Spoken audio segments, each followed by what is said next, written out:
Hello everyone, I'm Joe Webster and we're going to do a little set tea here for a few minutes. First of all, I'd like to tell you that I started at WKY when I think I was about 12 years old.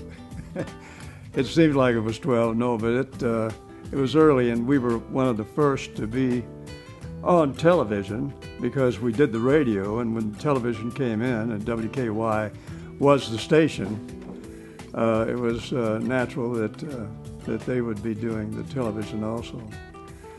And we had a few shows. They're not very memorable at this time, but we all had a good time. That was the main thing, and I think that showed, and I think people caught on to that. Anyway, they either liked you or they didn't like you. And most of the times I got good, but then once in a while they say, hey, I can't stand you. But then that happens with anybody. But I did try to, sing the songs that they requested and try to stay up with the times of whatever the program would require. Well, it all started with Anthony Avenue, which was sponsored by Anthony, of course, the stores, Anthony. And it was a very popular program. There were several on the program before I took it over, and it was extremely popular. And people were a little critical about you had to stay on your toes because if you made a mistake or if they told you about it. But that was because they liked the program. But anyway, that was a big thing. It was on 5 days a week at 7:45 in the morning, and it was live. And we had to certainly prepare ourselves for something like that. Not much, but anyway. After that, we did shows. I think we had a program at 10, 15, something like that, and one at 12:45. And, of course, one in the afternoon with a trio with Willie Wells and Julian Akins.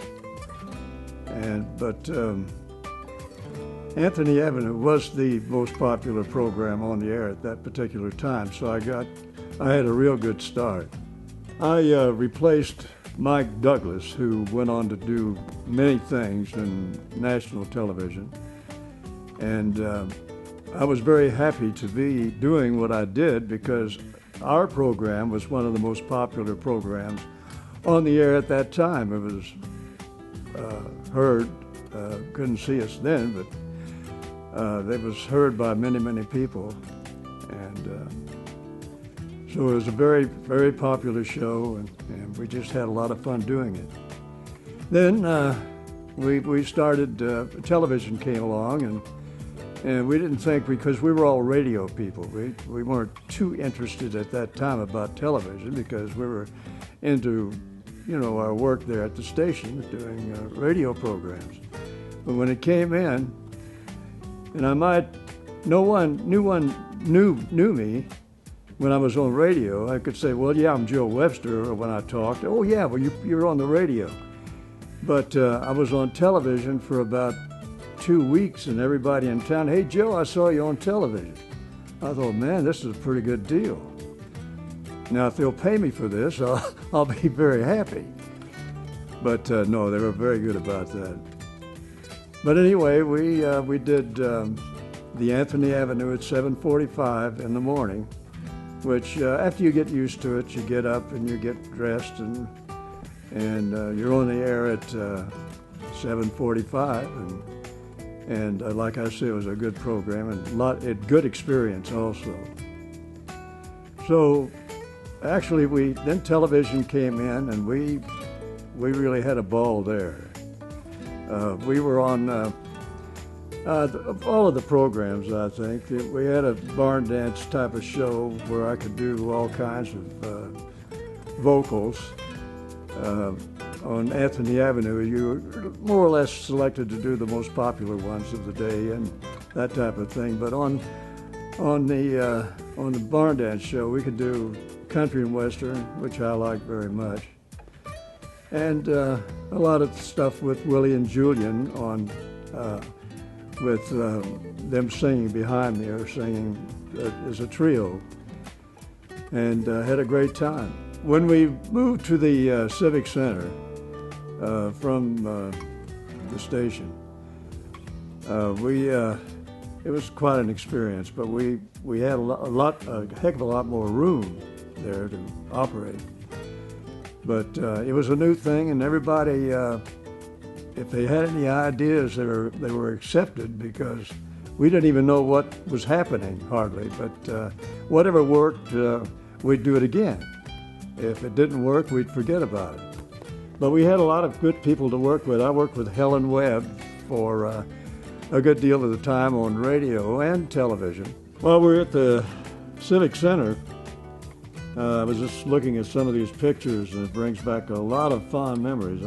I had some good people to work with, really, like Wiley and Jean and Jimmy Baker, Helen Webb, all good people. There's a fine guitar player, I forgot his name, he was awfully good in this little picture here.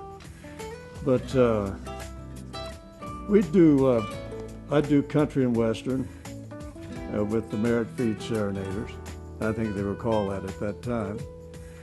And but I had to do a little different style, which it was a little different from the regular songs that I would do on Anthony Avenue. But we could do some country and western and really have fun with it, because I like country and western. But I was looking at some of these pictures. Boy, I looked at some of them, and I think I was 10 years old here.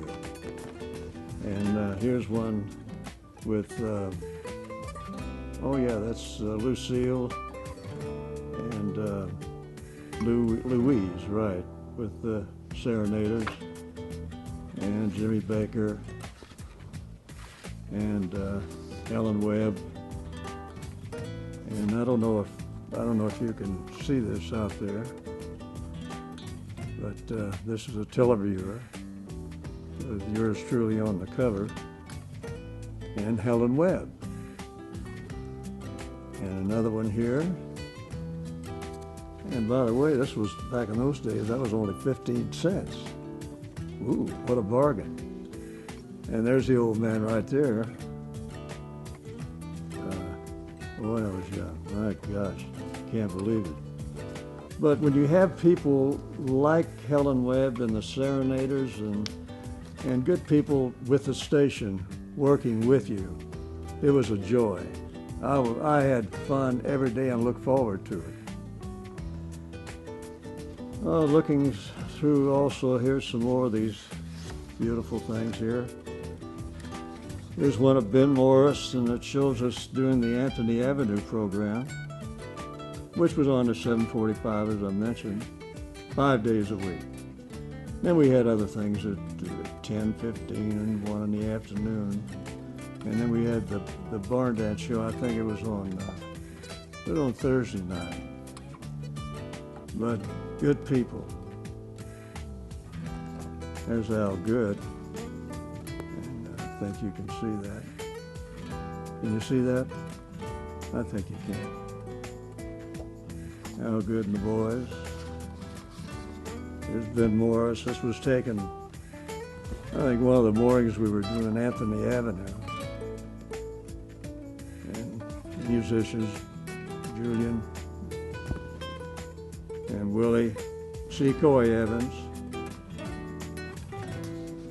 So anyway, oh yeah, here's one here showing the set. I think you can get a shot of that,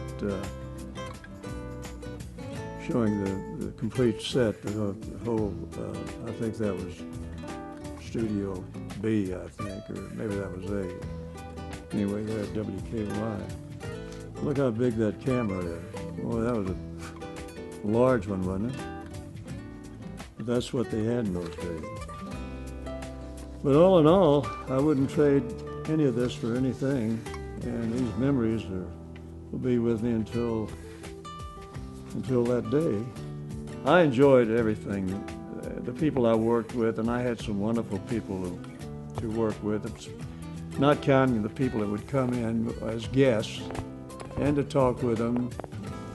Guys like, there's Julius Rosa there and one of them, but it could be anybody. And then to see color come in, all that. I figure myself a pioneer because we did do the radio. We were on radio, WKY radio, and we were the first ones on television, live television. And I worked with, Helen Webb, the Merritt, they were called the Merritt Feet Serenaders. I guess I'll give them a plug. And Wiley and Jean, Prissy Thomas, Jane Hall, I mentioned her, Bill Fountain, my buddy, Ben Morris, another good friend, Wakefield Holly, Gene Allen, all these guys. We just had a wonderful time. We had a good group. It was like a family. Yeah, the family was they were just wonderful people to work with. The people at the station, the people on the program, the serenaders, all of them. We enjoyed it so much, and we'd like to do it again. Maybe we will.